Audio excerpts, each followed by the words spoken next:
人の違いが分かってきたら、今度は自分が自分をどこまで出すか、本当の自分を出すか隠すかなどを決める番です。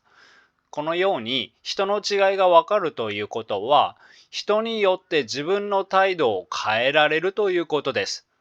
自分にとって好ましくない人を遠ざけ、自分にとって好ましい人を近づけることがしやすくなります。逆に言うと、人の違いをはっきりと気づいていないとき、意識していないときは、それをせずに生きているということです。これは恐ろしいことです。これではトラブルばかりが起こって当たり前です。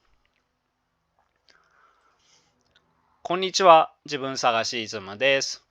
私はアダルトチルドレンについての電子書籍作家で、現在のところ5冊中2冊でベストセラー1位を獲得しました。興味のある方は読んでみてください。概要欄にリンクを貼っておきます。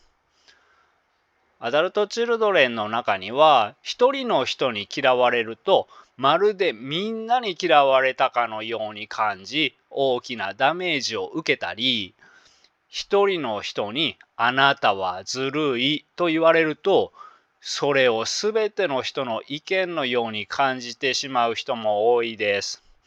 このように一人の人の言動をまるですべての人の言動のように感じていると、必要以上に自己評価を下げたり、落ち込んだり、人間関係に臆病になったりしてしまいます。そして一番の問題は、自分にそのような傾向があると気づいていないことが多いことです。このような人は一人ずつ違うということを理解すると、自己肯定感も人間関係もずっと楽になります。この動画はそのようなことに気づいてもらうための動画です。1、アダルトチルドレンが人の違いがわからない理由。2、人間は一人一人違う。3、自分と人は違う。4、アダルトチルドレンも一人一人違う。5、相手によって自分の態度を変えよう。6、ポイントの振り返りと補足。7、すぐにできること。このような順番で話します。アダルトチルドレンが人の違いがわからなくなる理由は一つだけではないし、人それぞれですが、養育環境で人の違いがわからなくなる例をいくつか挙げます。あるアダルトチルドレンは、例えば自己中心的な親に、あなたのために言ってるのということにされて、親の欲求を無理やり通されていたかもしれません。そして、俺のためじゃないじゃん、自分のためじゃん、などと、親の裏を指摘すると、ものすごく怒られる環境で育ってくる人が多いです。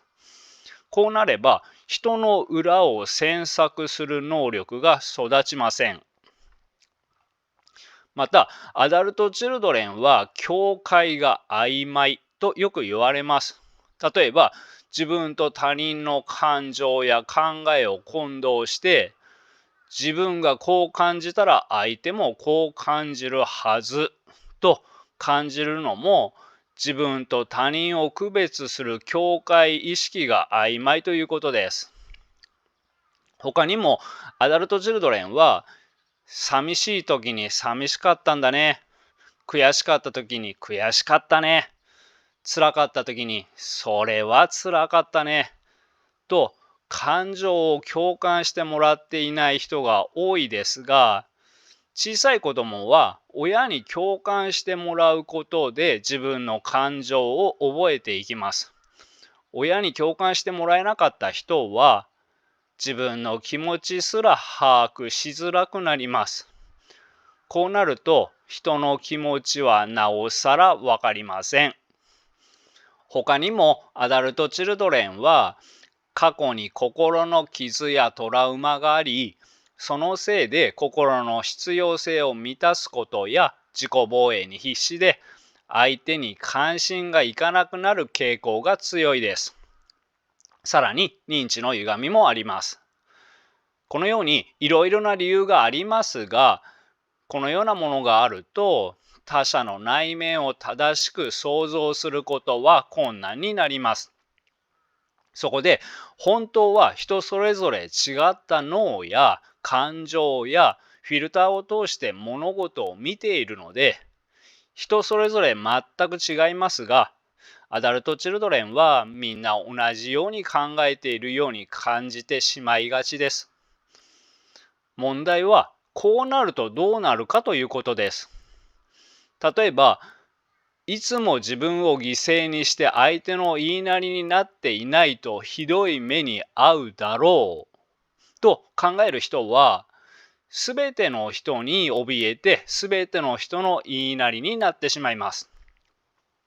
このような人は、この世には気を使わなくて済む人などいないと思っていたりします。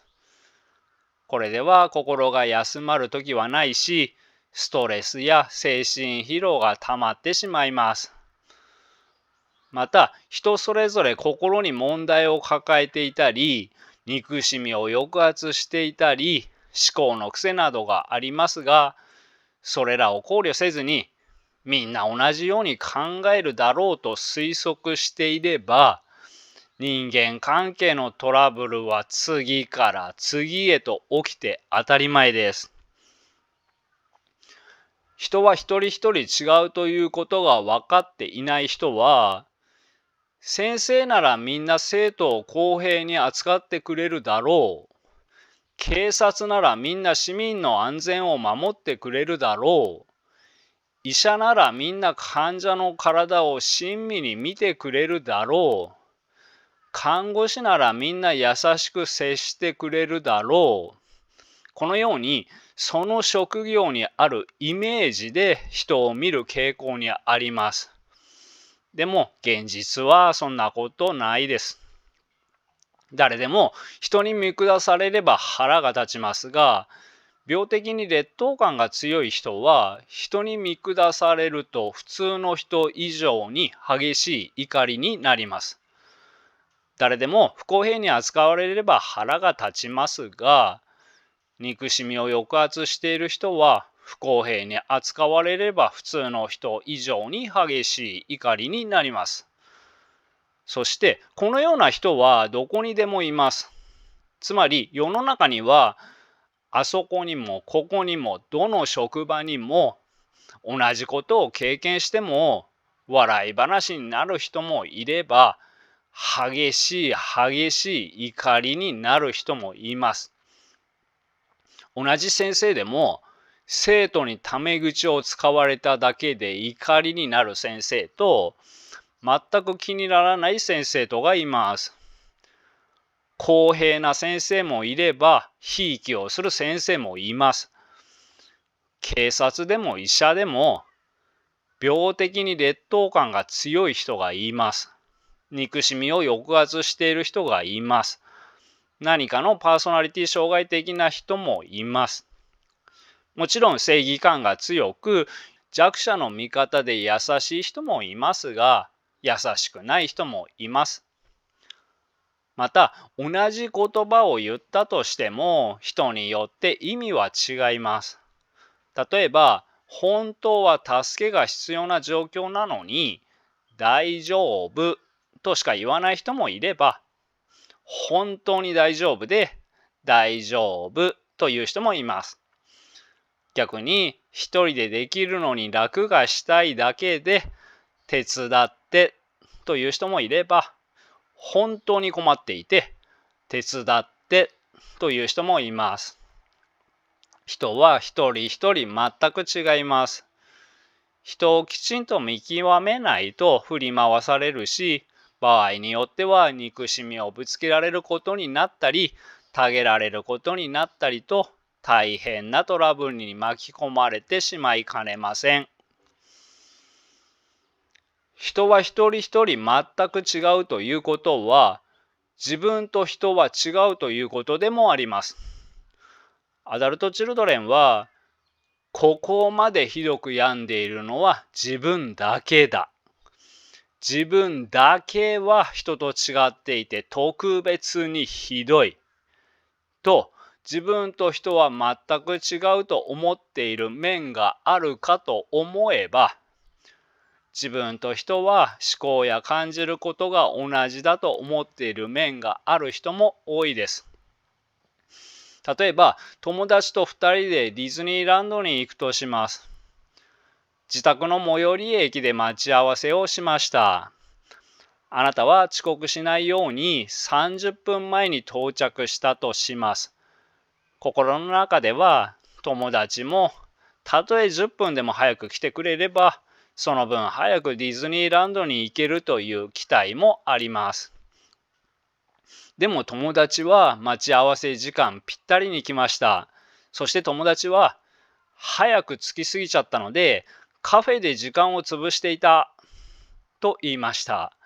それを聞いて、なんでカフェなんか行くんだよとちょっとがっかりしたとします。これは本人は気づいていなくても、友達は自分と同じ価値観を持っていて、自分と同じように感じるだろうという感じ方をしています。あるいは恋人と付き合ってから今日でちょうど3年だとします。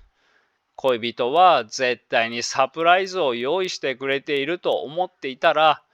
恋人は3年前の今日から付き合いだしたということには気づいていなくて、普通の日として過ごしました。そこであなたは、なんで何もしないのという怒りになった。他にも、自分は頻繁に LINE を送るから、相手も頻繁に連絡くれるだろうと思っていたら、相手からの LINE は少なくて寂しさと怒りを感じた。また、自分は休日は出かけたい派なのに、パートナーは出かけようとしないので、恋人は自分のことを軽視していると怒りを感じた。これらも相手は自分と同じような価値観を持っていて、同じように考えるだろうと思っているということです。このように人それぞれ違う価値観があって、人それぞれ違うように考えるということが分かっていないと、時に激しい怒りになります。相手が自分と同じように考えていないからというだけで激しく怒りを感じていたら、ストレスが大変なことになるし、相手に嫌われてしまいます。一口にアダルトチルドレンといっても、人は一人一人違った遺伝子を持って生まれてくるし、違った環境で育ってくるので、アダルトチルドレンも一人一人違います。同じように一口に毒親と言っても、その毒のレベルは全然違います。例えば、子供をいじめて自分を慰めている神聖の毒親もいれば、子供を幸せにしたいとは思うけれども、自分も愛されて育っていないためにどのように子育てをしていいかわからない。その結果、悪気はないけど子供をアダルトチルドレンにしてしまうというレベルの親も多いです。つまり、アダルトチルドレンは完全に満たされてはいないけど、部分的には満たされているという人が多いです。満たされている部分は人それぞれ違います。また、アダルトチルドレンは人を信用できない傾向がありますが、このような特徴だって人によって当てはまる人と当てはまらない人がいるし、その度合いも人それぞれです。仮に同じ遺伝子を持って生まれてきて、同じ親に同じレベルで育てられたとしても、祖父母との関わり方や幼稚園や学校などの良い先生との出会いで人への不信感は変わってきます。誰か一人ぐらい愛のある大人と出会えた人は全く出会えなかった人とはやはり全然違います。つまり同じアダルトチルドレンでも一人一人全然違うということです。このことが分かっていないと自責傾向が強くなることがあります。例えば自責傾向が強い人が私は甘えています。私は自己中心的です。などということがあります。自分を責めるのではなくて、そのような事実に気づくことは必要ですが、自責傾向の強い人は、自分を責めるニュアンスで、私は甘えていると言います。自分を責める人に言いたいのは、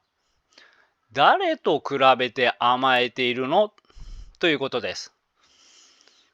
愛されて育った人と比べれば、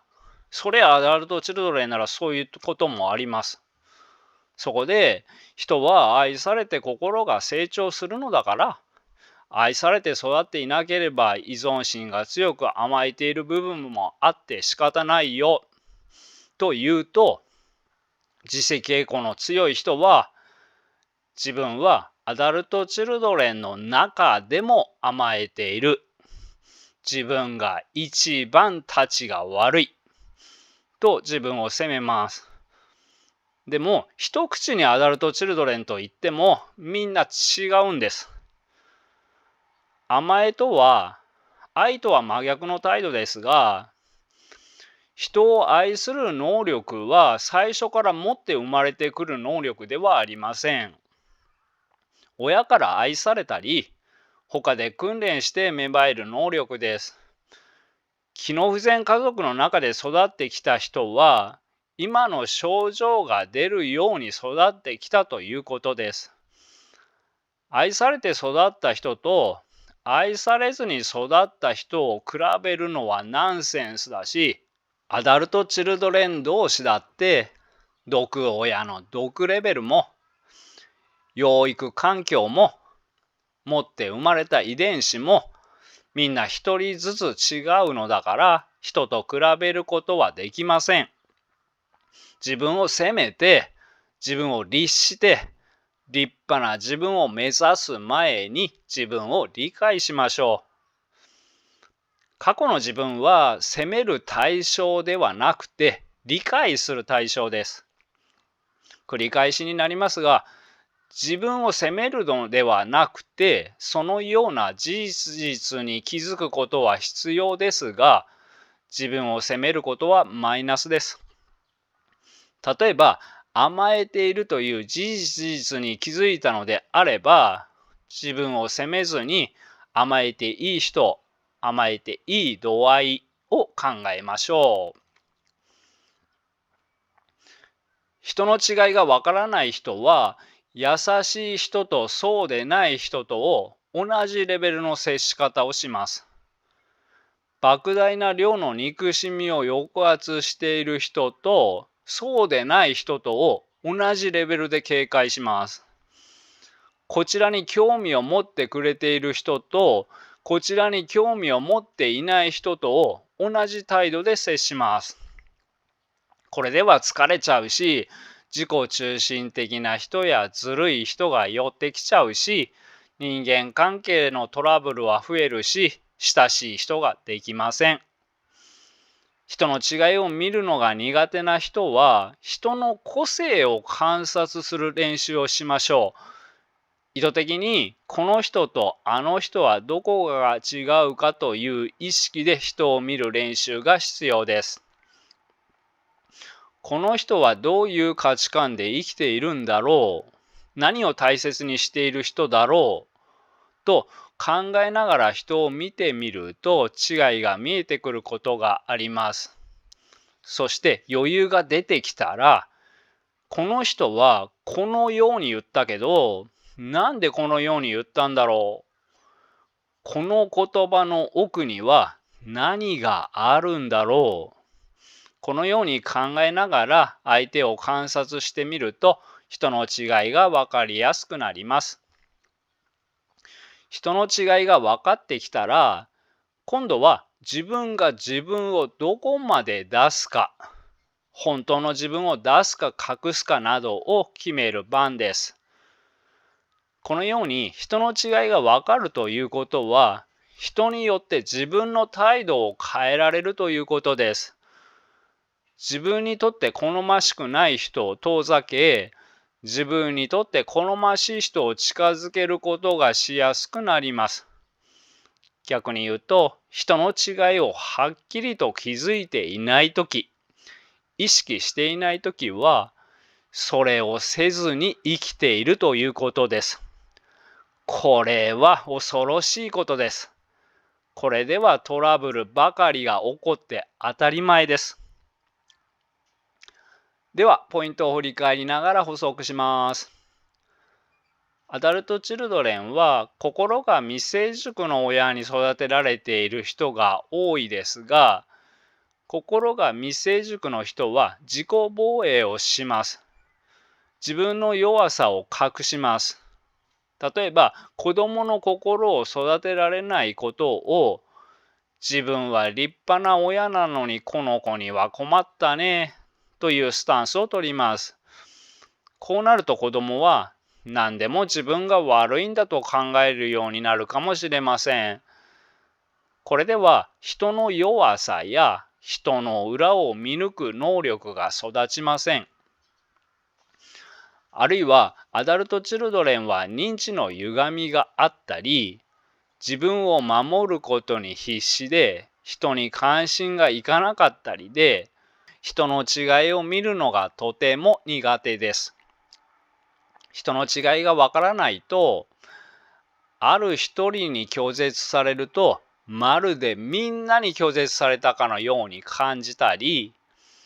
感じないでいい怒りを感じたり、ずるい人に振り回されたり、接してはいけない人と接してトラブルに巻き込まれたり、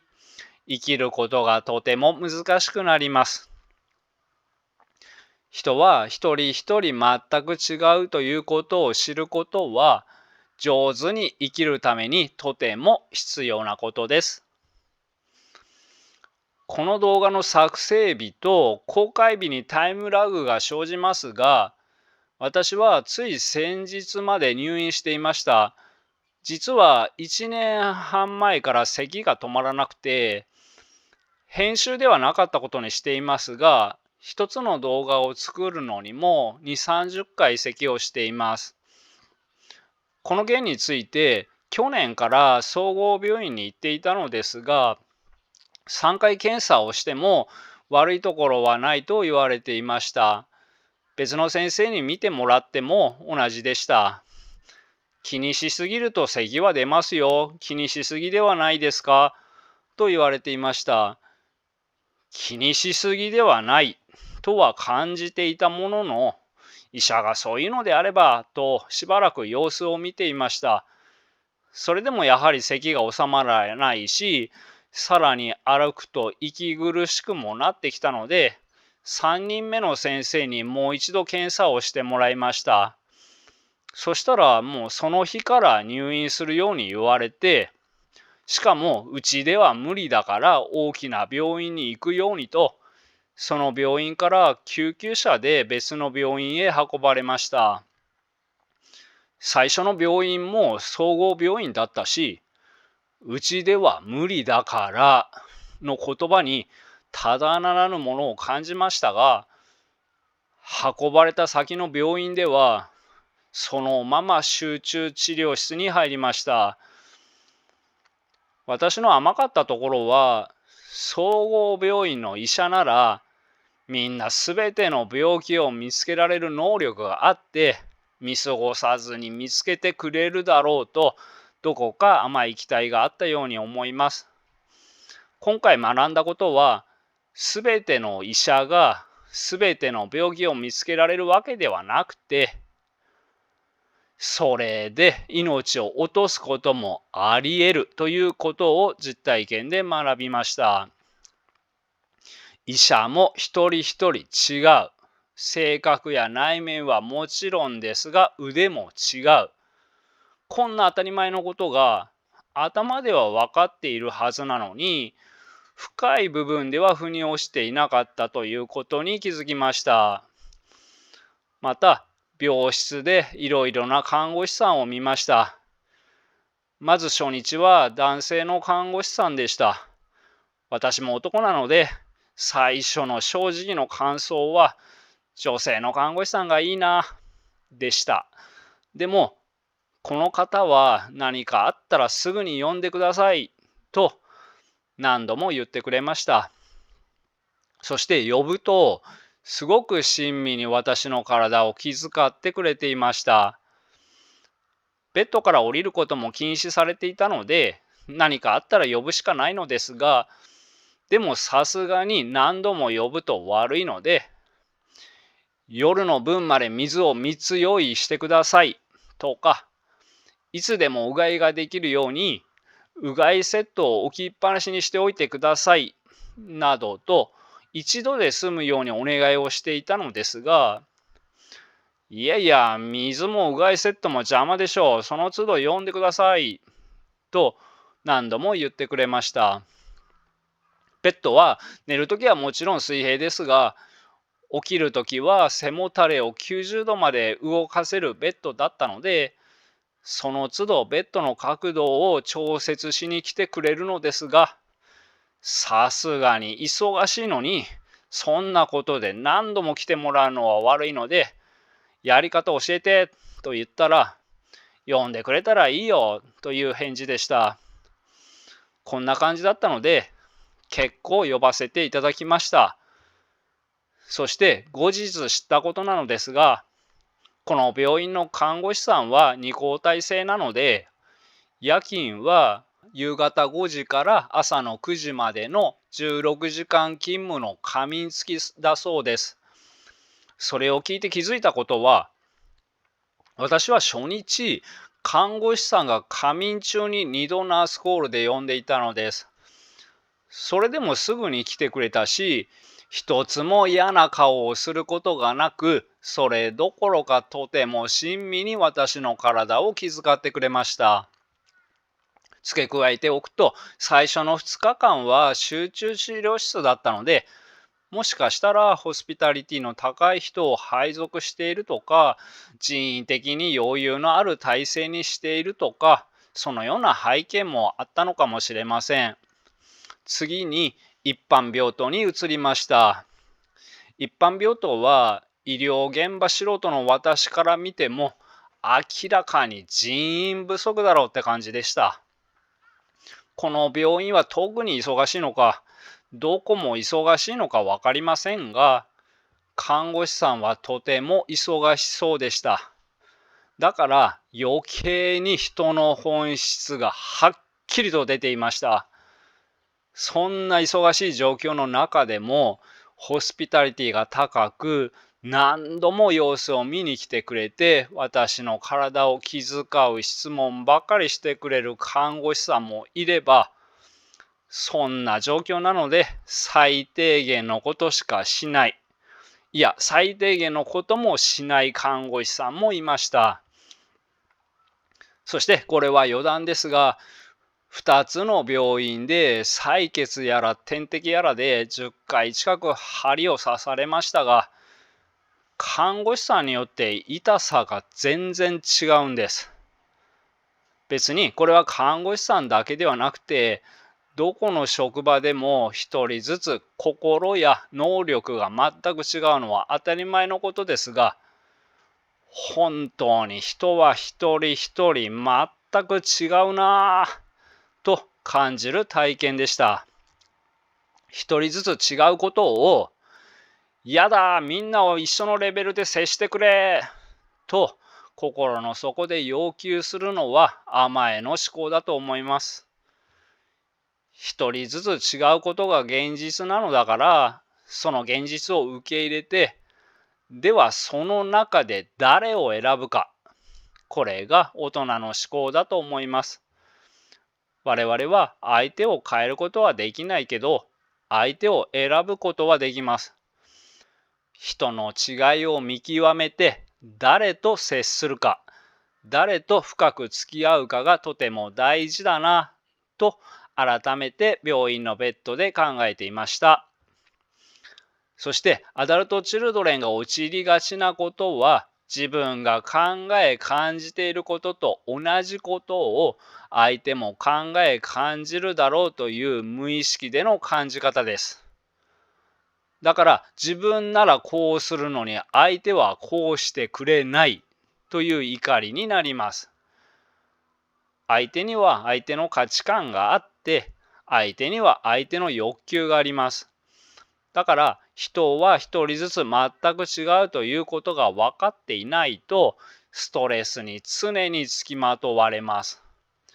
ストレスや憎しみが溜まっていくと性格の悪いところが出るので、その結果人間関係を壊してしまうことにもなりかねません。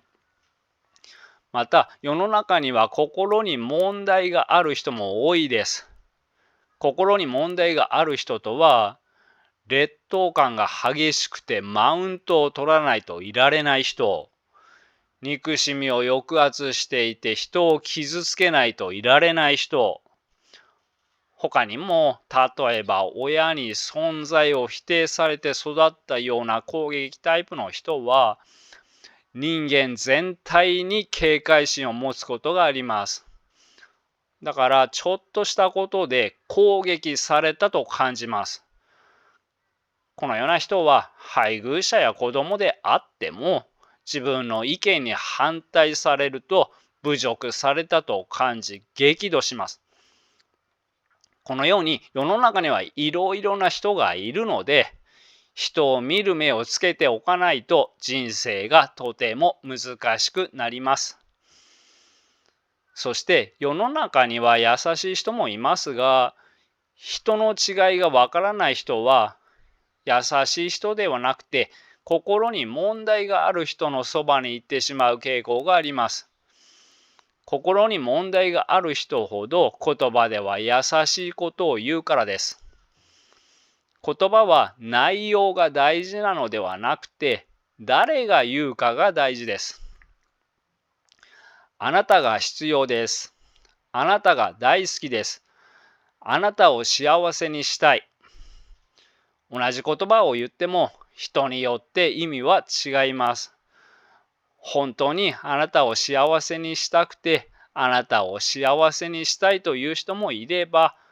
自分の欲求を満たしたいのであなたを幸せにしたいという人もいます。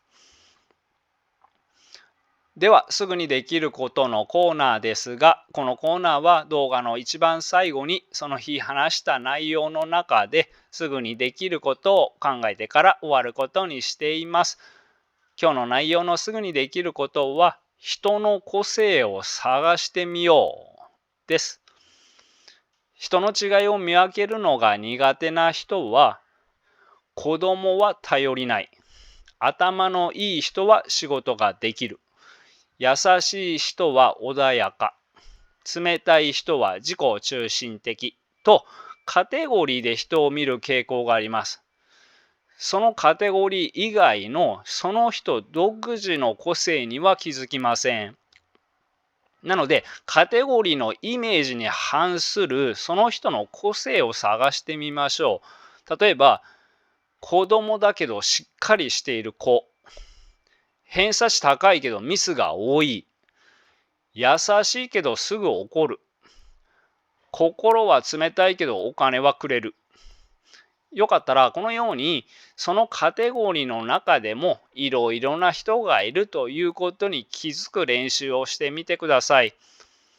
このように細かく人を見ていくと、ただの他人の中から自分にとっては特別な人という感覚が生まれてくるかもしれません。特別な人がいないときは、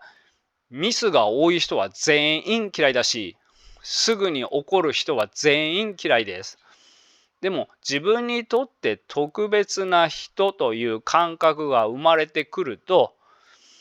あの人はミスが多いけど自分にとって特別な人だから嫌いにならない。あの人はすぐ怒るけど自分にとって特別な人だから腹が立たないという人が出てきやすくなります。アダルトチルドレンは心に問題を抱えている人のそばに行ってしまう傾向が強いです。生きやすくなるには人を見る目を養うことはとても大切なことです。人を見る目がないアダルトチルドレンという動画も参考にしてください。その他にも参考になる動画や再生リストを動画のすぐ下の概要欄に貼っておきます。はい、最後までご視聴ありがとうございました。では仲間の皆さん、よかったら高評価、チャンネル登録をよろしくお願いいたします。バイバイ。